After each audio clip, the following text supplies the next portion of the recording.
Hey guys, welcome back to the channel. I am Mackie. And Sid. That is Sid. We are here with Ken Avery, who is the product designer, tire designer, all of the designer. Honestly, we don't really know what his official title is. Yeah, he can do it. He is the Ken Avery. He is the Ken Avery. I get called a lot of things. I don't know. What is your official title at Vittoria? It's Vice President of Marketing and Product in the U.S. and I do the product line for mountain bike globally for Vittoria. And then we do all this crazy other stuff with all these athletes, which you'll hear about in a minute. So, tell us. So this is going to be the first of a few videos that we're going to do this year. Mackie and I get a lot of access to people who just know amazing things in the bike industry, and most consumers don't get to see that. So we thought it'd be cool to do a series on the YouTube channel where we sit down with these people. Maybe we'll get to talk to our coach or our PT or other people in the bike industry. And you guys, if you're on our Patreon team, will get to submit some questions. We have some questions for Ken today. We're gonna put him on the spot, and yeah, just a great way to bring these people to you. Also, we're at Sea Otter. It's loud. Sorry. Yeah, sorry about that. The first thing we're going to do is talk a little bit about the process of how Ken asks for feedback and we give feedback, and then that feedback is incorporated into new products. And we make better things. And we make better things because this year, a couple of the new things that are being shown at Vittoria are the airliner, which we've been testing for about a month at this point. A number of the products here on display, new products, were stuff that we gave a lot of input in and had input on. So we figured we would just sit down, talk a little bit about that process, and you guys can see how that works. We'll start just kind of talking about I love this or I love that. I wish we did something like this though, or I wish we could conquer this or that kind of terrain or size or application. For the Martillo specifically, because this was one of the most recent tires, so I remember the process. We were like, okay, we like the tires that are out, but we want something that's more aggressive cornering knobs especially, good traction, and really good for the American Southwest enduro. We race a lot in really rocky, really gnarly, high-speed terrain, and we want a tire that's got ridiculously good cornering knobs, is a little bit stronger so that we're not flatting, and that's sort of where the idea for Martellos first came. And then the process begins where we see if it's viable in the market and make sure that that's something that a lot of people need. But then there was Napkin Sketch. From Napkin Sketch you went to CAD. Yeah, and so every step of the process, we vet this with our athletes, right? So, here's my napkin sketch, and I'll send it around. And, it's these guys, it's a bunch of other athletes as well. And like I said, all around the world. I mean, we have a huge European presence and a huge heritage over there. So, we include everybody in this. And so we'll have, tons of people on this email, tons of cooks in the kitchen at the stage. Then you had one printed, 3D printed. So there was, a physical, what looked like a section this long of the tire, and it was not made out of rubber. It was a hard plastic thing, but that allowed him and us to see it, to look at the siping, to be okay, how might this work?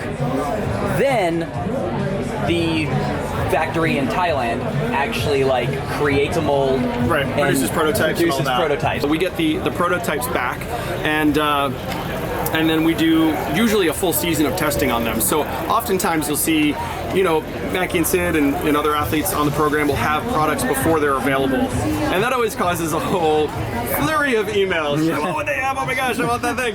And in reality, it's they were awesome. There's 20 of them in existence, which is tough, right? But at the end of the day, you nailed it when, they're doing well on it and people are noticing. And then eventually we release it, Sea Otter is a place where we often show new products, which we'll get later. One of the questions was, is it science, is it art, how does that process work? And the answer is yes. So, I mean, the thing about it is it's not like you're going to pull out your phone and say there's an app for tire design, The thing about it is that people's riding styles are different, terrain is constantly changing under your tire, and so you kind of got to know what works from past experiences as a designer, but also in testing with the athletes, and that's the reason that we talked about this process from the beginning, just to tie this all together, our 4C. And so there's a lot of science. The 4C it's 4 compounds. So hold that tire up for me. So there's basically a different compound underneath and on top on the side knobs, and underneath and on top on the center knobs. This is my party trick for 4C. I always do this. So you ever have a knob rip off your casing? You always have like that wrinkle down here, and then sometimes you'll actually see them rip right off, right? Well, we wanted to, squash that. So what we're able to do is produce a tire that has a different base and a different surface compound. So instead of having the knob flop around like this, it actually just kind of progressively squishes from the top to allow that compliance to create traction and grip without ripping off of the base. So the tread profile stays very stable, but at the same time you have that nice gummy compliance to create all that traction. So that's part of the reason that it rolls faster, it wears better, all that stuff. And we have the only 4-head extruder for the bicycle tires in the world. Was specially made for our factory, and that's the beauty of owning. We got to see this thing. It's crazy. It's really cool. It's like a giant track that's like 500 feet long, and it has to like make turns and stuff so the rubber can cool down. Crazy. All right, I think I need to back you nerds up. Okay. A little bit. Yeah, sorry. Like, that was a lot. We're dorks. Yeah, that was a lot. And I think for the average consumer, they like go to a bike shop or go to the website and get kind of like hit in the face with all of these different decisions, which ultimately you're talking tread pattern, you're talking compound, and you're talking casing. So do you think we could go through those 3 things? Absolutely. At the end of the day, we need to talk about benefits.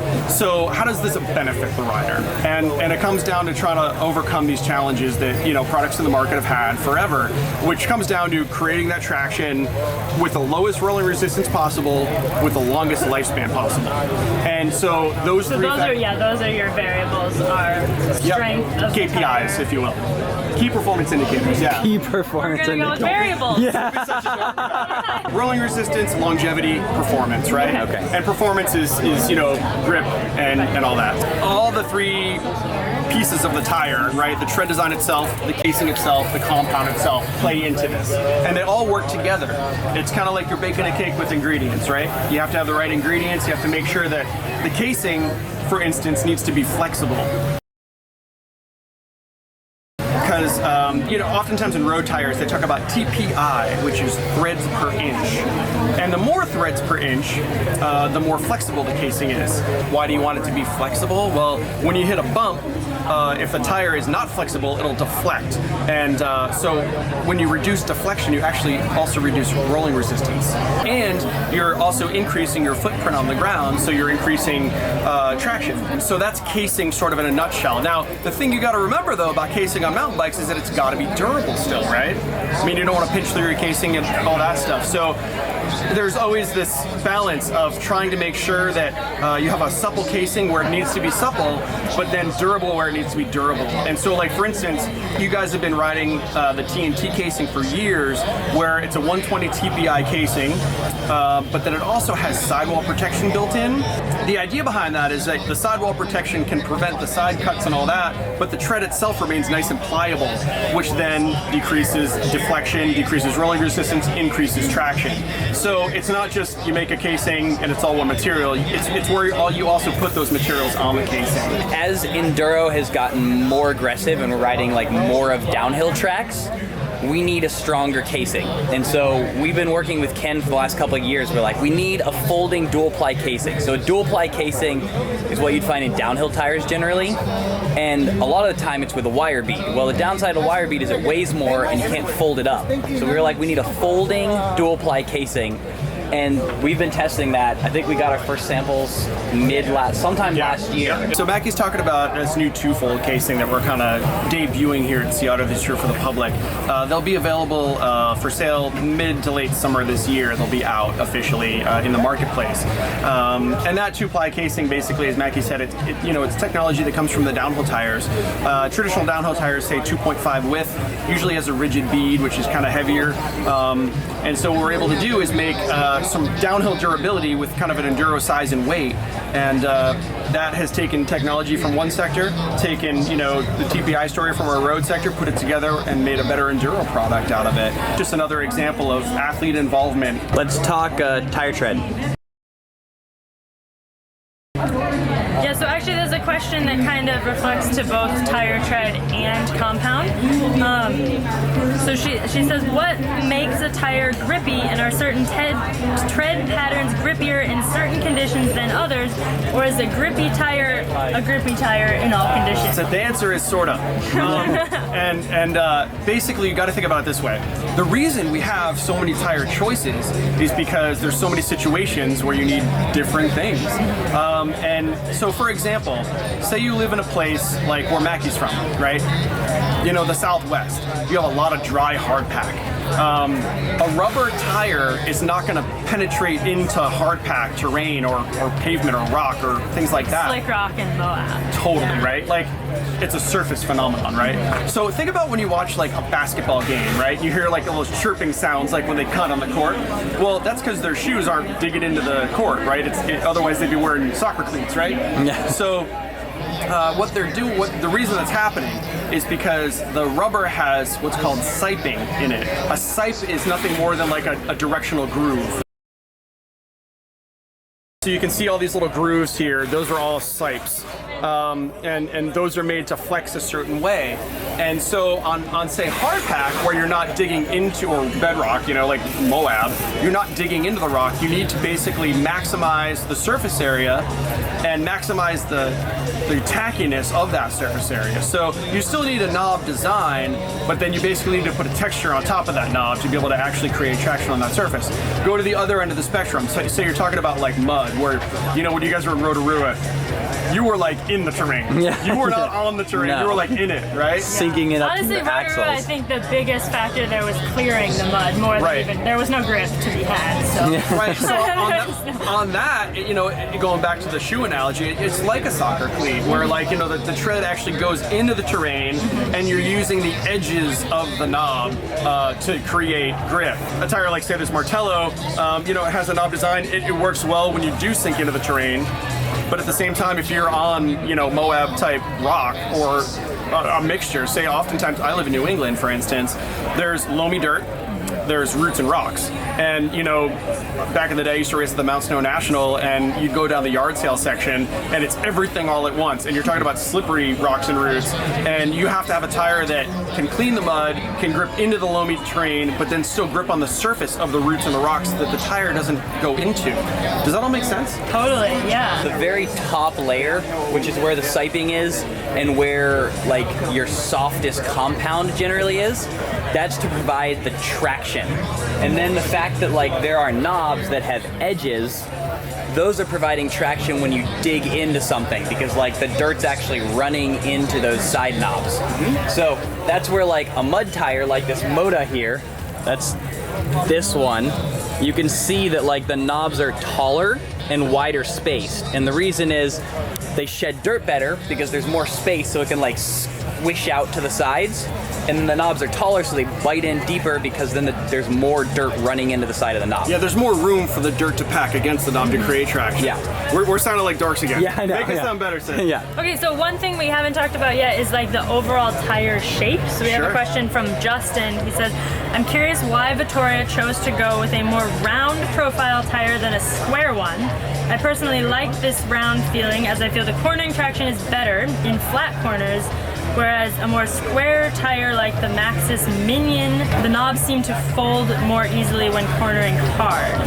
Is that... So what's going on? Yeah, there's a couple of things there. So when you are on really hard packed terrain, or say road, like let's just go to the extreme and look at a road tire. A road tire has a completely round profile, and that's because you're always tangent to the surface. Basically, you're always going to be making the maximum contact no matter what your lean angle is on, say, a road bike, right?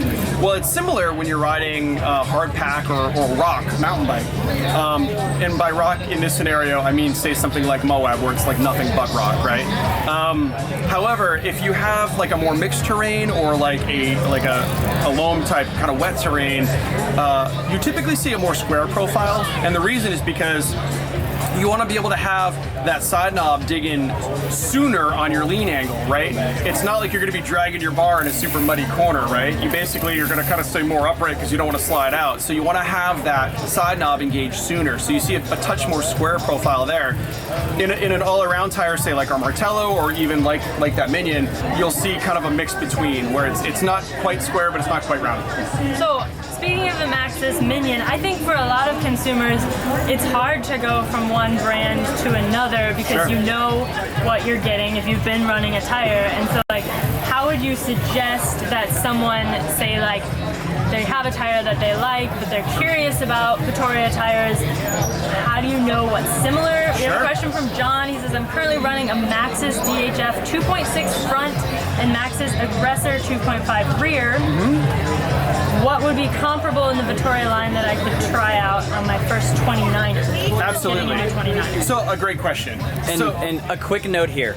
Ken actually worked for Maxxis and designed like most of these treads we're talking about. And the DHF. And this was a while ago, and so like the way he said it to us is he feels like the Vittoria treads are an evolution of what he was doing at Maxxis. Just wanted to throw that out there so you guys know that he does know what he's talking about here. To say, oh, I designed a DHF. Yeah. I'm not trying to be that guy. I mean, at the end of the day, there's a lot of good products on the market. Specifically for this particular rider, he's a 29er guy who likes to have like a larger volume tire. He's probably doing some trail riding. Oh, so he had the larger volume tires on a Evil Insurgent 27.5. So he's going to a 29er. Okay, I see what you're saying. Yeah. Bottom line is he's going to want like a pretty aggressive, higher volume tire in front from what he currently rides right now, and then something that's sort of like a mid-range and back, right? So I would do something like this Martello or a Moda, and you could do also, if you wanted to have something a touch more, more of a mid-range tire in back, something like a Morsa is great, or you could also put like a 235 Barzo in back. A lot of people are doing that. I know you guys have tried all these combinations. It's a matter of fine-tuning exactly what you want for your terrain. In New England, I'll run either two Martellos or I'll throw a Martello in back and a Moda in front. And that's something that in my terrain that works well. All right, so we have another question about Plus tires. Wow.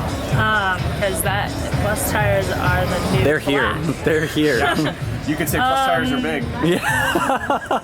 So Justin says that the tire sidewell holds up very well on the Vittoria Plus tires, but he's not psyched on the tread pattern for the Bomboloni.